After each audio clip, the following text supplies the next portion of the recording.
সম্মানিত বন্ধুগণ, নবী করিম সাল্লাল্লাহু আলাইহি সাল্লামের সাহাবা আলকামা খুব অসুস্থ। আলকামার বিবি নবীকে বললেন, ইয়া রাসূলুল্লাহ, আপনার আলকামা খুব অসুস্থ। আল্লাহ নবী 4 জন সাহাবাকে পাঠিয়ে দিলেন আলকামার খোঁজ নেওয়ার জন্য। সাহাবারা আল্লাহ নবীর হুকুমে আলকামার বাসায় যায়, যা দেখে আসলেই আলকামা খুব অসুস্থ।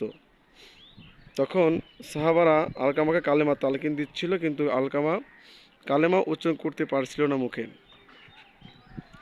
বিলাল রাদিয়াল্লাহু তাআলা নবীজি দরবারে চলে আসলেন। ইয়া রাসূলুল্লাহ, আমরা আলকামাকে কালেমা তালকিন দিচ্ছিলাম, কিন্তু আলকামা মুখে কালেমা উচ্চারণ করতে পারছে না। আল্লাহ নবী বললেন, আলকামার বাবা মা কি জীবিত আছেন? তখন বিলাল রাদিয়াল্লাহু তাআলা বললেন, আলকামার মা আছে বৃদ্ধা, বয়সের ধারে খুব অনেক অনেক অনেক বৃদ্ধা, বাবা মারা গেছে। নবীজি বললেন, আলকামার আম্মাকে আমার কাছে আসতে বলবা, আর না আসতে পারলে আমি নবী আলকামার মায়ের সঙ্গে দেখা করব। বিলাল রাদিয়াল্লাহু তাআলা চলে আসলেন, আলকামার আম্মাকে সমস্ত খবর দিলেন। আলকামার আম্মা তখন বললেন যে আমি নবীর সঙ্গে দেখা করব। আল্লাহ নবীর সঙ্গে যেয়ে দেখা করলেন আলকামার আম্মা যান। দেখা করার পরে আল্লাহ নবী বললেন যে, আলকামার মা, আপনার সন্তান আলকামা কেমন ছিল বা আপনার সাথে সে কেমন ব্যবহার করেছে? তখন আলকামার মা জানিয়ে দিল, ইয়া রাসূলুল্লাহ, আমার সন্তান সর্বদিক দিয়ে শ্রেষ্ঠ, কিন্তু আমার সন্তানটা বিবির কথা বেশি শুনতো, আর আমাকে সে কষ্ট দিত। আমার চাইতে তার বিবিকে বেশি সে ভালো জানতো। আল্লাহ রাসূল সাল্লাল্লাহু আলাইহি সাল্লাম বললেন, কারণ তো এইটাই, এই কারণে আজকে আলকামার জবান বন্ধ। নবীজি বললেন যে, সাহাবারা, তোমরা অনেকগুলো লাকড়ি সংগ্রহ করো। সাহাবায়ে কেরাম লাকড়িকে সংগ্রহ করলেন।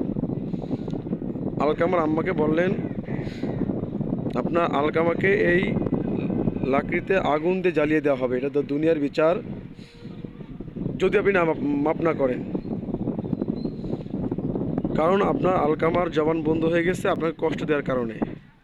মায়ের অবদ্ধ হলে সন্তানের এই অবস্থা হয়।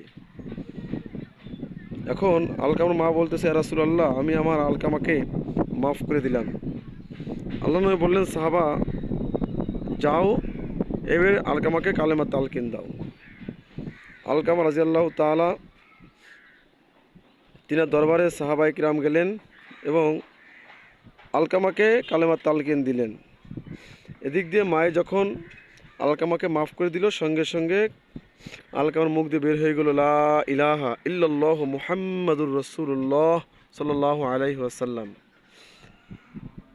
এই জন্য ভাইরা আমার, আমি এই হাদিস দ্বারা এটাই বোঝাচ্ছি যে মায়ের অবদ্ধ হওয়া যাবে না। মা পৃথিবীর অমূল্য রতন, বাবা পৃথিবীর অমূল্য রতন।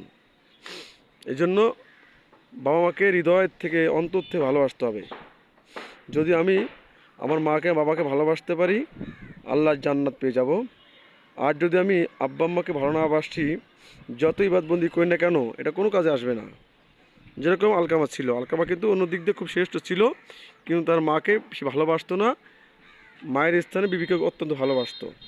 হ্যাঁ, এই জন্য বলা হয়েছে যে বিবিকেও বাসতে হবে, মাকেও ভালোবাসতে হবে, মাকে ফেলে দেওয়া যাবে না। মা পৃথিবী অমূল্য রতন। আল্লাহ সুবহানাহু ওয়া তাআলা আমাদের সবাইকে এই হাদিস থেকে মায়ের খেদমতের ব্যাপারে বুঝ নিয়ে তৌফিক দান করুন। আসসালামু আলাইকুম ওয়া রাহমাতুল্লাহি ওয়া বারাকাতুহু।